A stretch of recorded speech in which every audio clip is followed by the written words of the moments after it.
Okay.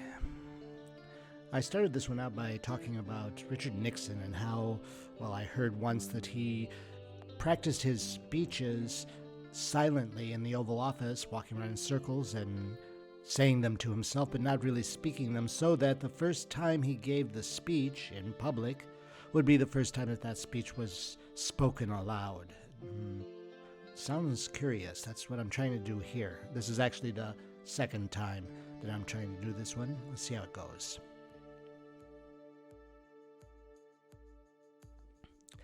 Where did it all start? Was it George Carlin's 7 words routine? Maybe, although I think it really began long before Carlin was part of my input machine.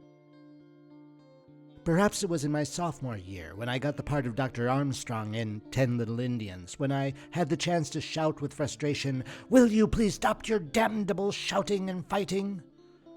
Oh, to be able to use the word damnable in public, one of those words that I, as a youth, was prohibited from saying. Perhaps it was the summer on Aunt Maxine's farm. That summer I'd turned 16, had a driver's license, got paid for the farm work I was doing. Aunt Maxine told me, perhaps the first day of work, that there was nothing wrong with letting a damn or a shit slip. It was natural. But that I wasn't to think that I could just use those words willy-nilly. They were reserved for hammered thumbs or stubbed toes. When I heard Uncle Corky let fly his first fuck, a word that I'd rarely heard spoken, I was somewhat taken aback. An adult had used the worst of the worst in front of a kid.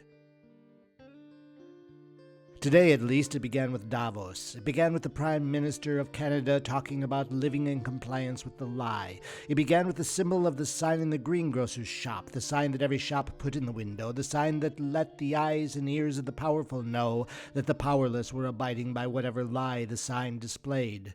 It began with, quote, "We have the capacity to stop pretending, to name reality, to build our strength at home, and to act together."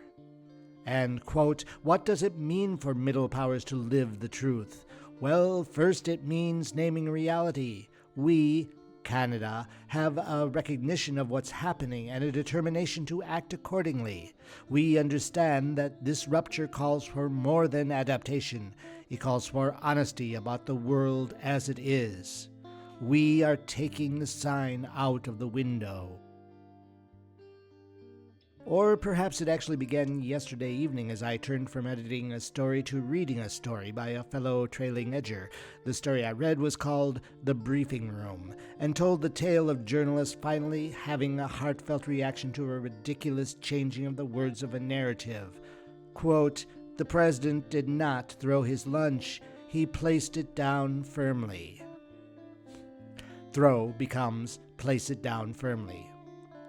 That sign in the greengrocer's shop window, will you prop it there when you open shop, or will you gossip about what really happened with your customers? Worry about the stability of the leader of your land who is staining the wallpaper again with ketchup?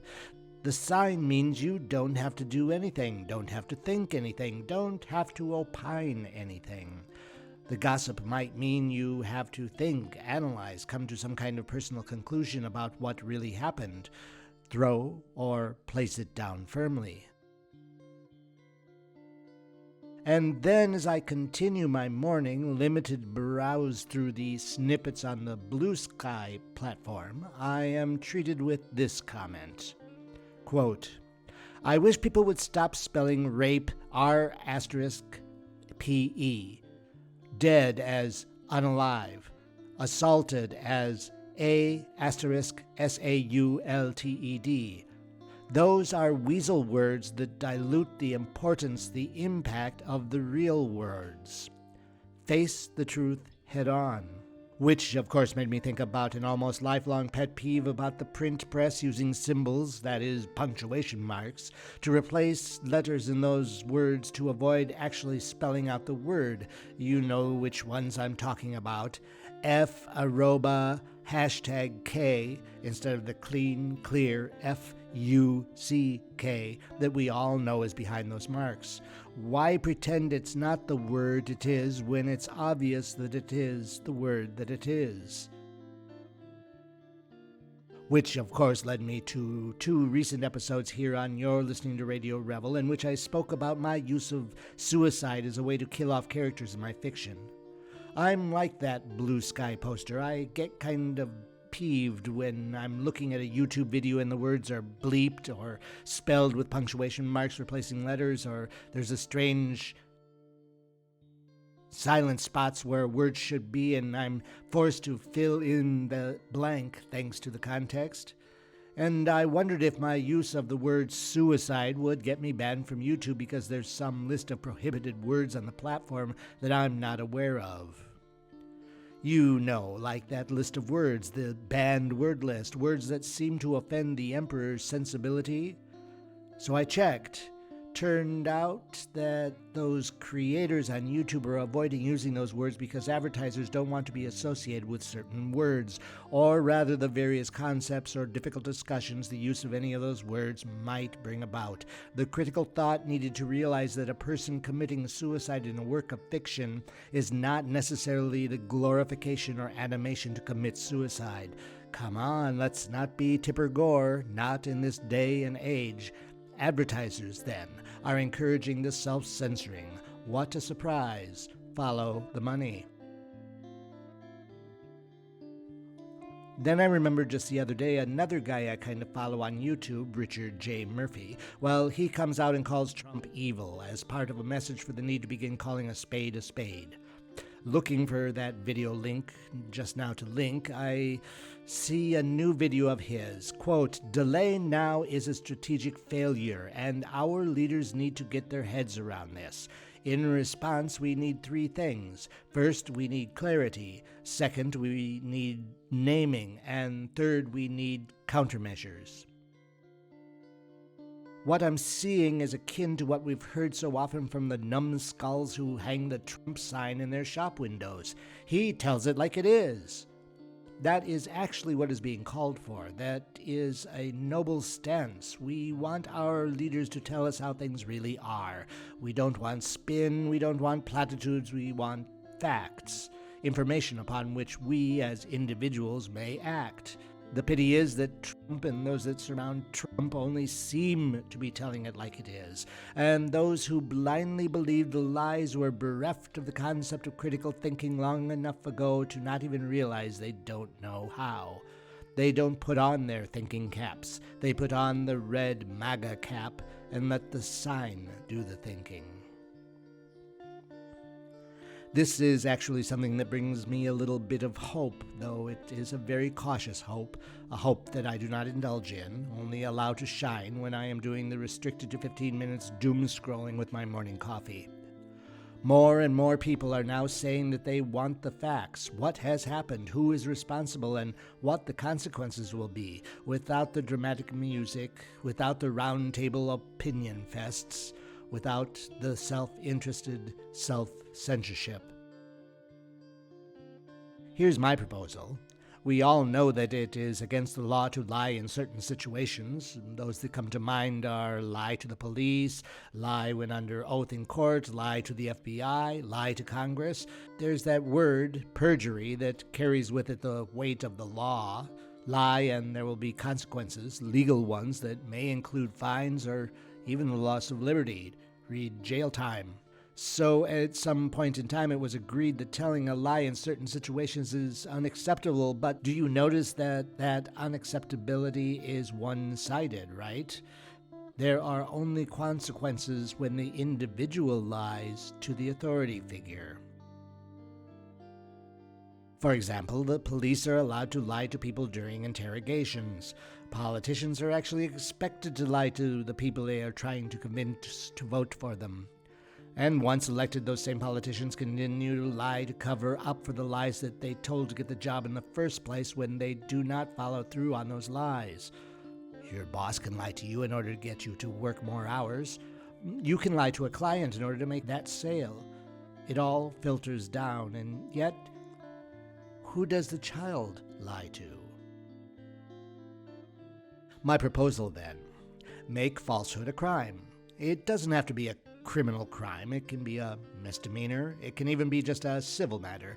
It does, though, need to be legislated and criminalized in the case of authority figures. Police must be 100% truthful during interrogations. Any hint of untruthfulness must cancel out any information attained in said interrogations and find the detective who lied or demote him. Politicians must be truthful when speaking publicly. Of course, I'm not really talking about promises made that simply cannot be kept. I'm talking about things that have actually happened. Quote, "I did not have sex with that woman," unquote, almost brought a president down. Quote, "Iran has weapons of mass destruction," unquote, should have brought that one down. We can no longer accept that the people who evidently have, and evidently long for, the power tell us lies. Those lies must be called out, made public. The public figure must be fined, must be banned from his or her office until the fine has been paid, must not be allowed to speak publicly until public mea culpa has been performed, or demote him or her, kick them out of office immediately for having lied. Don't hang that sign in your shop window. Don't accept the lies with a shrug of, "Well, politicians always lie, nothing to be done about it." Until the lie has been legislated into a criminal act, a source of shame and castigation, we must be the ones to shame and castigate. The spokesperson tells a lie, the answer is clear. Someone must shout out, "That is a lie!" The journalist writes a lie, the reader must write to the editor, or, in this modern world, leave a comment pointing out that lie. When you, as an individual, see something that is a lie, that is false, that is simply not what you know to be true, say so. You may be wrong, someone else may call you out on your falsehood, but that is not bad. That will be what makes you look deeper into the truth, find out what really happened, look for facts, and apply a bit of critical thinking to those facts. It's time to simplify and say things as they are. Let's stop the self-censorship and call a spade, a suicide, an assault, a death, a killing, and not some made-up spin of fear and self-defense.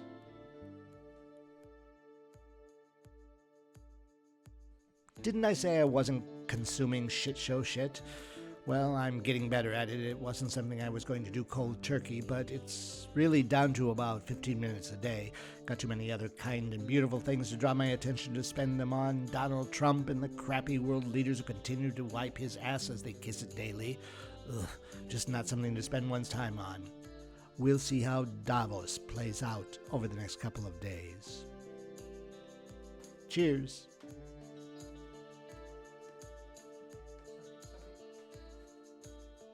Justo acababa.